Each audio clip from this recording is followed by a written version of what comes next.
Green light. Here we go. Time to play some guitar. I'm running behind today. We had a power outage here in the building, and it has caused havoc to all of the networking. Everything plugged in is freaking out right now. So I am running behind. Let's get going on this as quickly as possible. Let me make sure the link on the website works. Our website, denverguitarorchestra.com. You'll go there to get the daily schedule and the sheet music. We're on class number 267 since the pandemic began, and looks like I'm up and running. And there's always this massive delay between when I say things and when it actually shows up on YouTube. Then, let's see, let me go put this on Twitter while we're waiting for everybody to get here. Twitter. We meet here every day to play various levels of guitar, various styles of guitar. DenverGuitarOrchestra.com. And we're all getting to be pretty daggone good guitarists. Let's see, guitar, JPEG, ready, and tweet. All right, so now we have tweeted. Looks good. Links are there. I have a list on Twitter called Crossword, and people follow it like crazy. So very exciting. I'm very famous in the linking to other crossword people community. All right, let's see. Guitar. What class is it? Sorry for being late, you guys. Apologize. I had a power outage here at the building, and it took a bit of doing to get the network back up and running. Everything else is fine, but of course the internet's like, well, you don't want to give me power? Fine, sit there quietly. Vic says the sound is good. Pauline says good morning, Gary. It's a sunny spring day at 59 degrees up in Northern California. We're all getting into the idea of spring, except here in Colorado. It snowed overnight. We have new snow on the ground, and I think it's only 29 degrees out or something. So Elizabeth has made it in. She's from Northern Colorado. I don't know. Did you get much snow up there, Elizabeth? We have, I don't know, maybe an inch.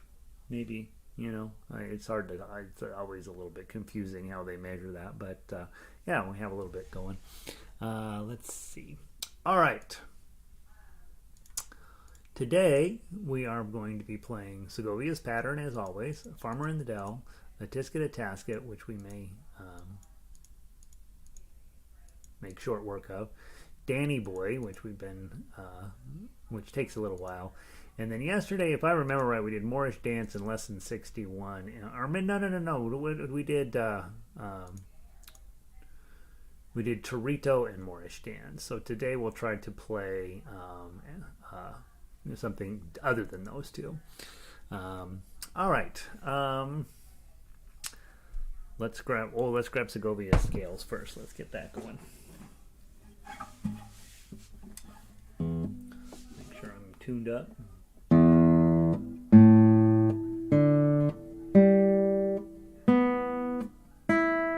Yeah, close enough.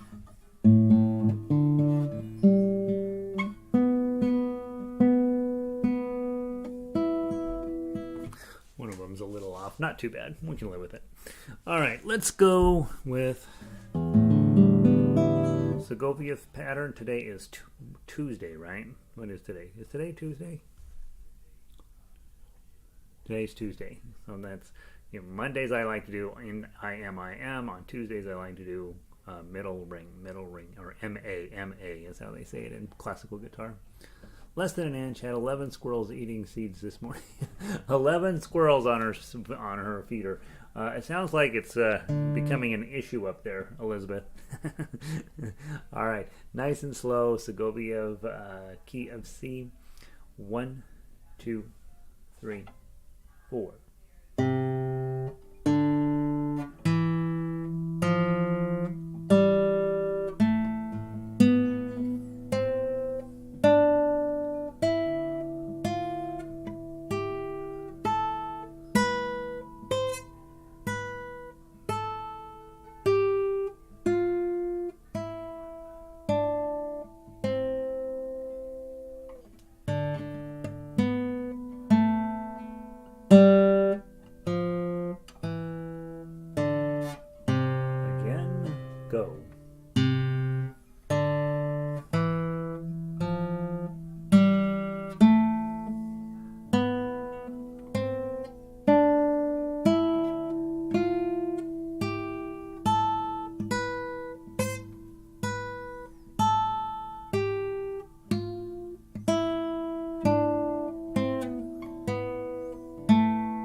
All right, here we go.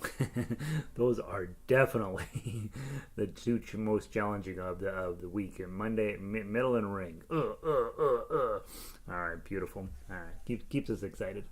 All right, there's our Segovia Scales for the morning. I'm getting pretty close to recording those. Maybe next week we'll move on to A minor. We'll see how the week goes.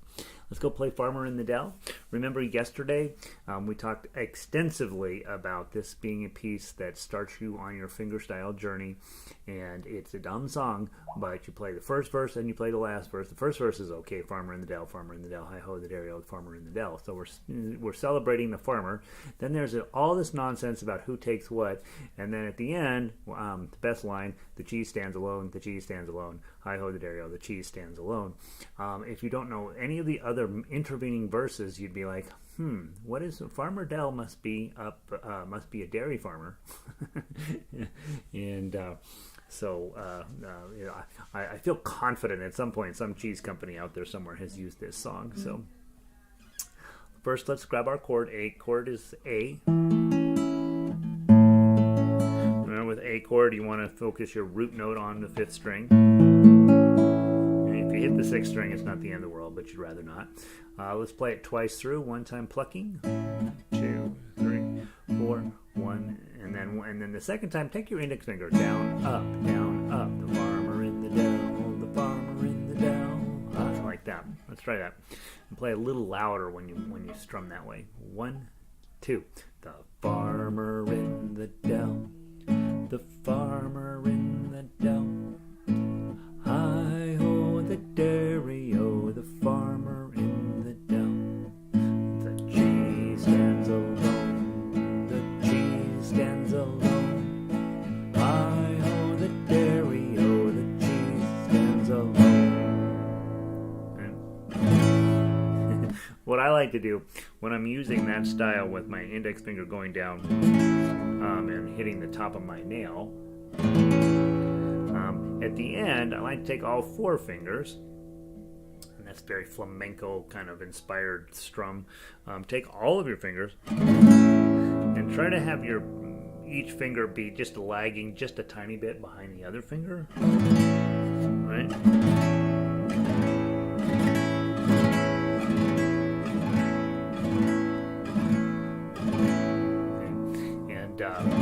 And that gets you a whole lot of sound. The cheese stands alone, right? And then just let it ring out. It's a good way to create a whole bunch of noise all at the end there, just for fun. And in flamenco, of course, that is how you strum. And in ukulele, when you go down with something like that, you then take your palm and stop the sound. So it's really just a percussion idea. And then when you come up, you use the index finger up to create the chord. Farmer in the dell, the farmer in the dell. Hi ho the dairy o, the farmer in the dell. So you can make a lot of noise really fast. And now we're all grown adults here, and so we want to we're thoughtful about how much noise comes out of our guitar. But if we are teenage boys, frankly, most teenage girls too, they want to make a lot of noise, right? Do you play all rest strokes in classical guitar? No, you don't. You play lots of rest strokes, but definitely not all. I would say that's something I've been working on, is getting more comfortable with upstrum rest strokes.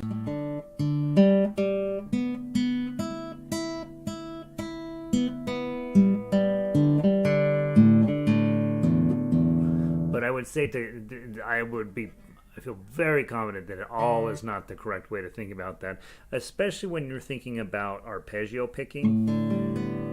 You really don't do. You could.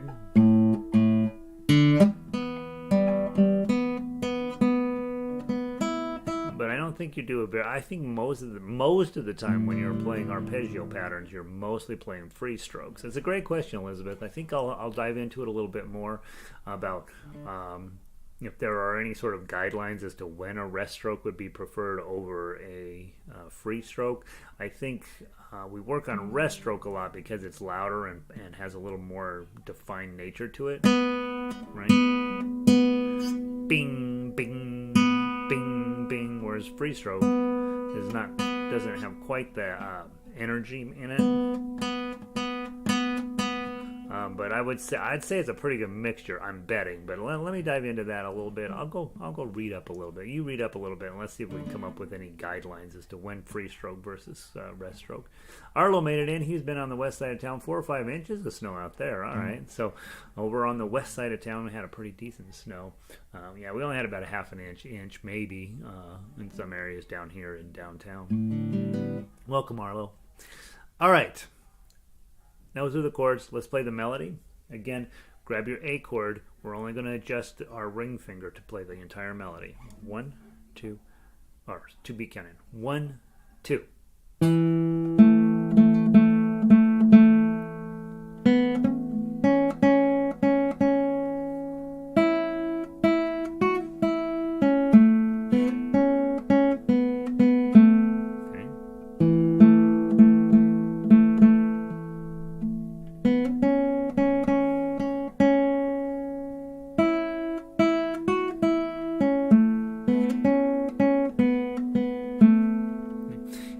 Chance to teach somebody and you're showing them what fingerstyle is, you use this song and then really don't let them play this one with their middle finger, which you could do. And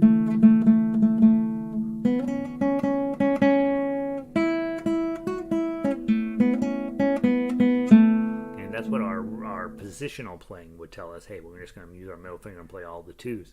But you learn so much more about grabbing the A chord raising your ring finger up and putting it back. That will teach the philosophy and the background behind fingerstyle play and behind chord. And truthfully, most classical guitar is also built around chords. They don't talk about chords in classical guitar very much because the chords are weird and they don't necessarily line up the way they're more like jazz chords. They're there, but who knows what they really are. But on this particular song, if you make everybody play in the A position to play the entire play the entire song, now they're set up to play the same exact thing, just with thumb down to get the chord melody. Let's do that. 1, 2 times through. 1, 2.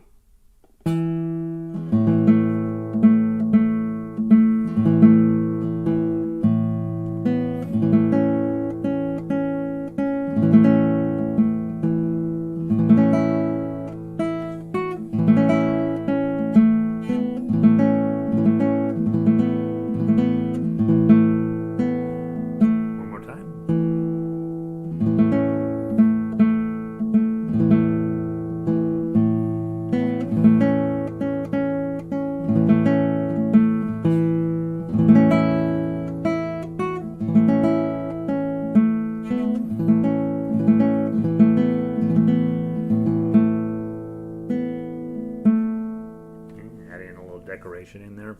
I think if I'm teaching somebody and they're getting ready to move up into tough acts, this song I would recommend they spend an entire week on it, just really, really getting where they can understand how everything's supposed to move. I'm really paying attention to their thumb placement on the right hand, making sure that that's showing up where it's supposed to, and that they've really got a handle on rest stroke with the thumb coming down and resting.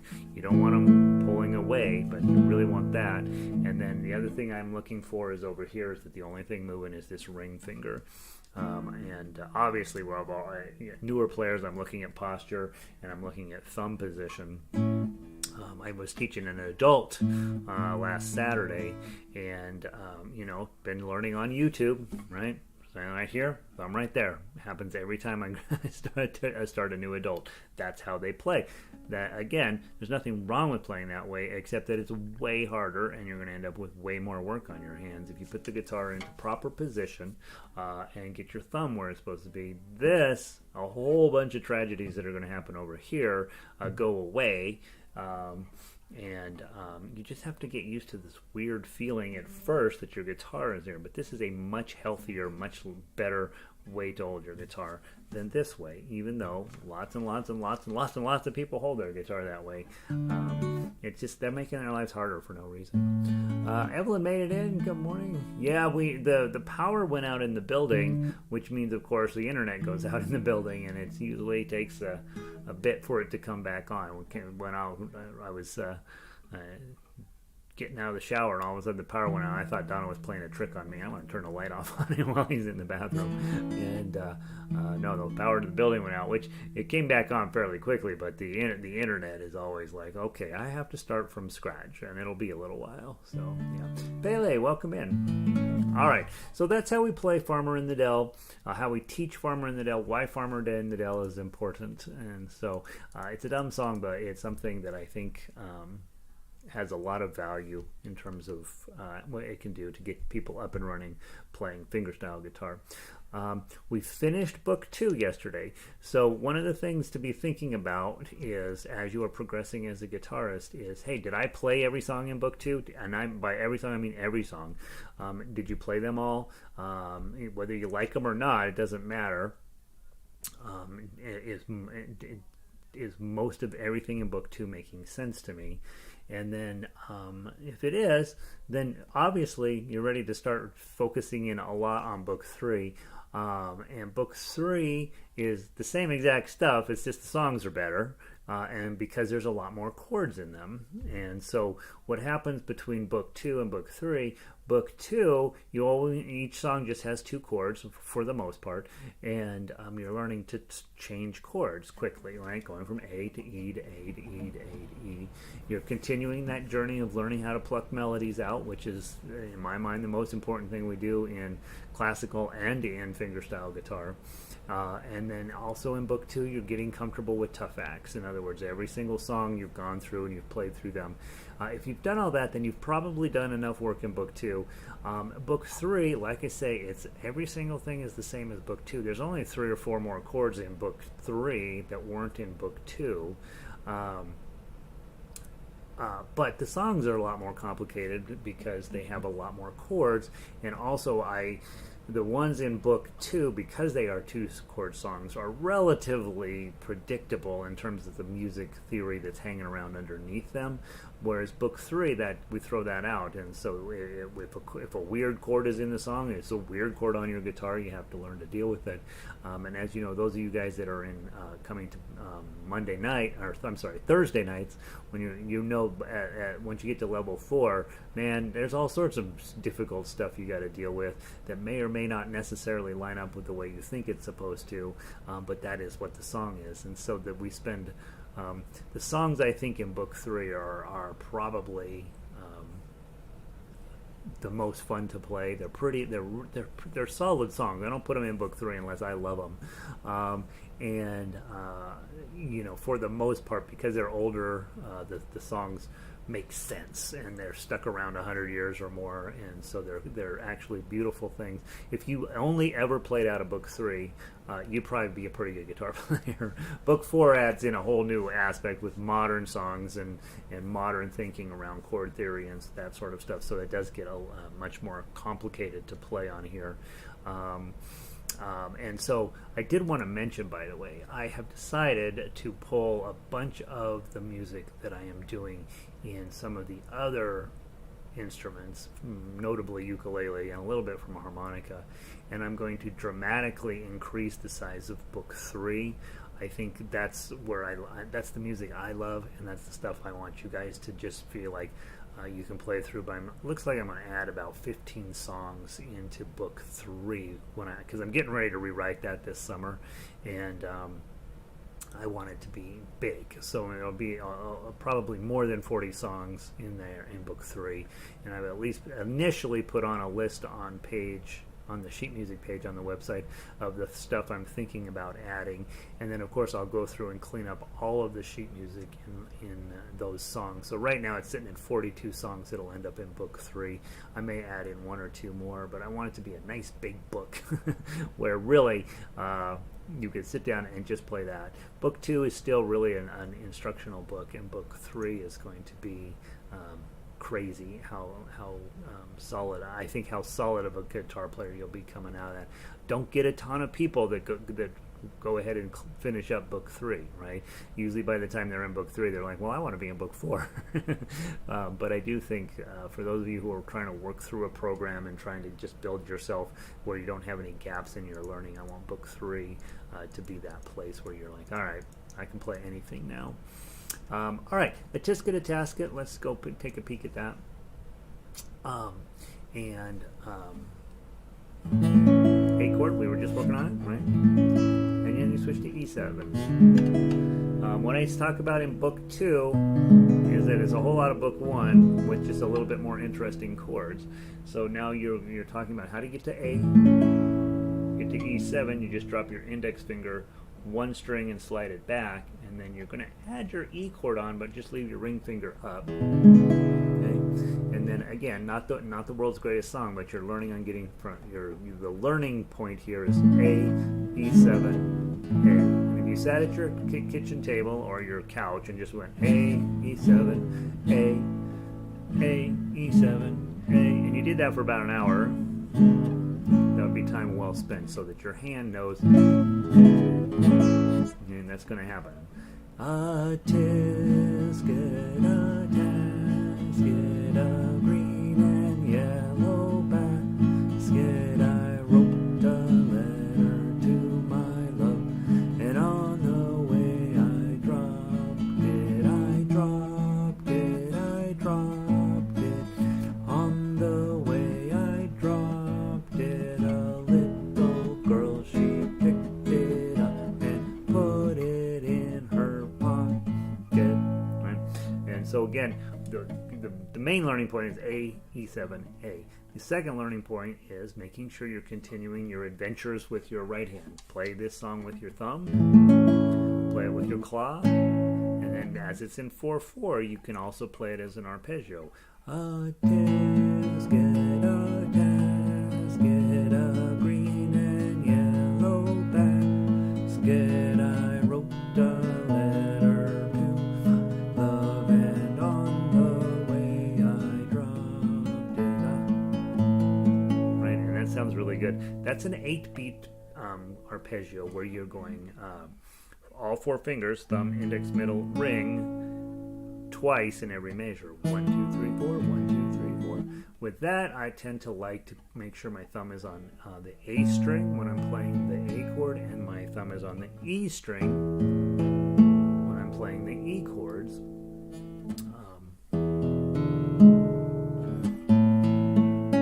Again, another hour's worth of work you could do in, it would work out pretty well.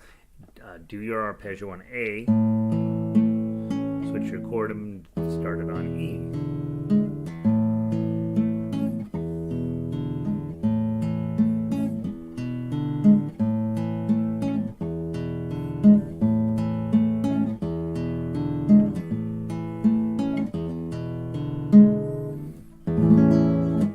Time well spent getting your right hand and your left hand to be working together. It's a lot. I always think when I start teaching that, it's like when people are in the room with me, you can watch them struggling because they've got too much going on. It's just like me and Segovia Scales. There's all this going on, and then there's all this going on, and my brain starts to shut down a little bit. Let's play the melody. I look through the melody every time I start to play a melody, and I think, all right, I got 2s and 3s on this one and nothing else, so I'm probably just going to go positional, and I'm probably going to play just middle and ring on this song. You could, if there were 5s, I would probably slide up to 2nd position, but since there aren't, it's just 2s and 3s, I'm just going to stay in home position and play it that way. Let's do it twice through. If you want to be stick on chords, we can play a duet together. I'll play the melody and you play the chords. 1, 2, 3.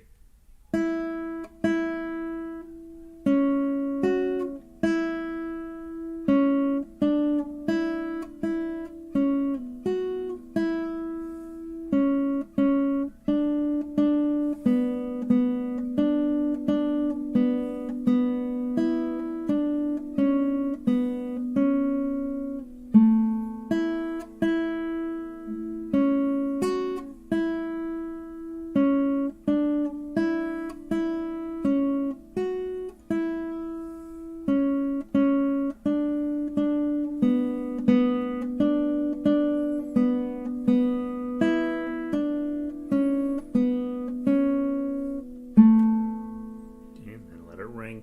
Make sure you're reading your repeats correctly. Then you go down through measure 8, go back up, play down through measure 7, skip measure 8, and finish up on measure 9. That's always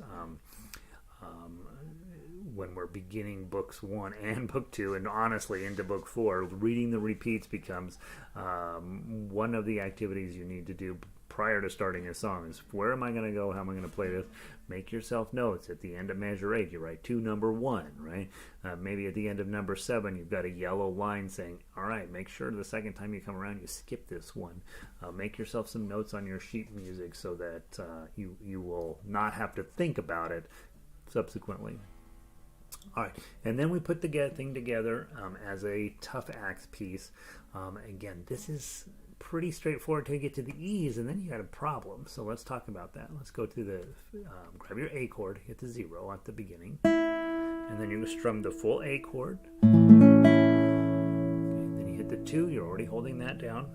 You're going to have to drop your ring finger to get this other 2, and then put it right back where it was and strum. 2, push it forward to get the 3, and then bring it right back to the A chord. Hit the A as the open again, hit the 2 again, drop your ring finger to get the 2, and put it right back where it was. Hit 2 more 2s, and you're like, oh, tough axe is easy. And then we go to E7, put that E7 on. And the problem here is your melody note's on 3, so you got to use your pinky finger over here. Super unpleasant, but that's how the song goes. Okay, so you're going to put that on there. You're going to strum down from the top string all the way through 5 strings and rest on string number 1. Hit the 3 again. Lift it up. Lift your pinky up. Put it back down and strum. Pinky up. And then strum all 6. Put your pinky down, trade it out for your ring finger, open, and then an A chord, play 4 of the strings, and then hit the 2. Let's go to the top, again, ready, play.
Up with your A chord. I've been putting a bar on there with a 5 on the top string so that I get that A note there on the bottom. Somewhere down the road when I rewrite that song, I'll put a 5 there, so you get your first bar accordion on your first lesson, right? All right, there's that. Lessons we're building from the E7 chord from the E. Remember, E is here, E7, you just raise this up. Switching between A and E7, how to read first and second repeats, which we delightfully talked about. The pickup note, we didn't really talk about the pickup note, but pickup note is that note prior to getting the song started. A-Tasket, A-Tasket, and you'll see lots of pickup notes in all of the music. These days I've been putting in a full measure there to allow for a count-in. Click, click, click. A-Tisket, A-Tasket. And then we talked about the chord melody. All right, so we covered all of the lesson topics. There we go. Let's go into... By the way, book 2 I just updated, I think last summer. It's good. Let's see. Next up, let's go grab Danny Boy. Let's just play now for a little bit. So really, when we get to book 3, the idea theoretically is, hey, you can just play now. And everything is slow, but it's also beautiful in book 3. And I don't have my Danny boy in here. Where the heck is he? Did I add him in later? I must have added him in later. Danny boy. Daisy Bell. Colorado Trail. I don't have a Danny boy here at all. Well, that's lovely. All right, I don't know why I don't have Danny Bell in. Is it in this? Is it in this area? Storage. Download. Guitar. Surely I had this in. It's been around since 2018. What the heck? Where is it?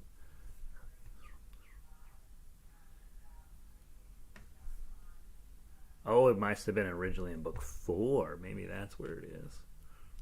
Let me go find it.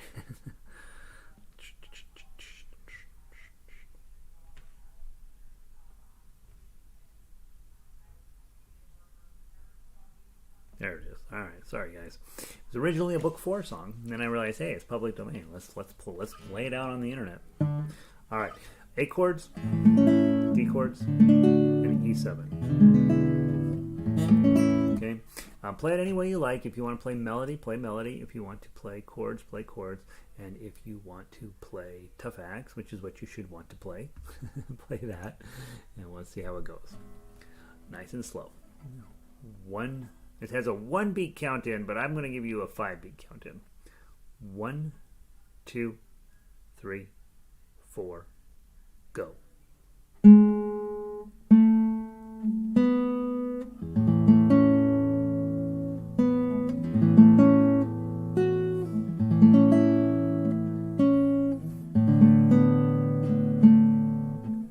Make sure you use your pinky there.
let's see.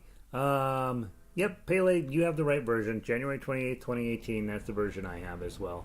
Um, Isn't that lovely? On my piece of sheet music, I only have one thing that I'm going to change. So it's held together for 2 years. So I think the arrangement's good. And I think the times I hear Irish people sing this thing, they do it slow. They don't do it like Americans do it. Oh, Danny boy, the pipes are calling. From Glen to Glen, we turn it into something stupid. But when every time I hear this in a movie and it's an Irish person singing it, it's super sad, right? Super slow, and so I think you get away with it. Isn't it a nice arrangement? I like that.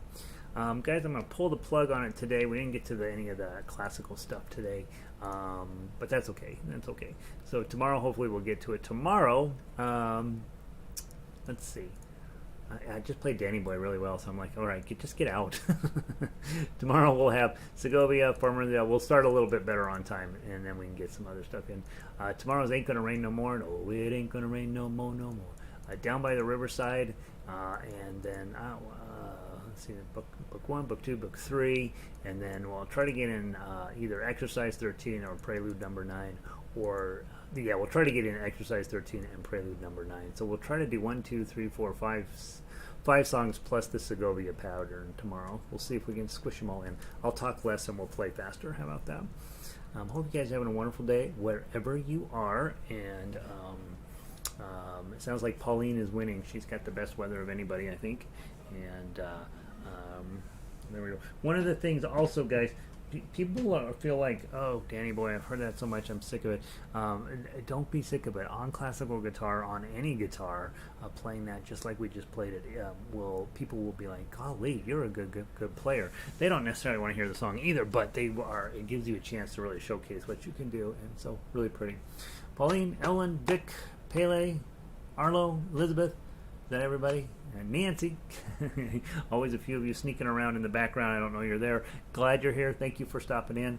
I tell everybody the same thing. You can practice all you want, but if you don't keep showing up, that's the difference between the people who can really play and the people who can't. Is if you show up to lessons, you show up to rehearsals, you show up to this every day, you're going to get to be a very fine guitar player. It's going to take a lot of work, but you can do it. And so just keep showing up, and we'll turn you into a good guitar player. I'm getting better. You're getting better. Hopefully everybody's getting better. Nobody's getting worse by showing up, but that's one of my goals, right? You can get worse by showing up to other guitar lessons. These internet things. All right, guys. Have a lovely day. Talk to you soon.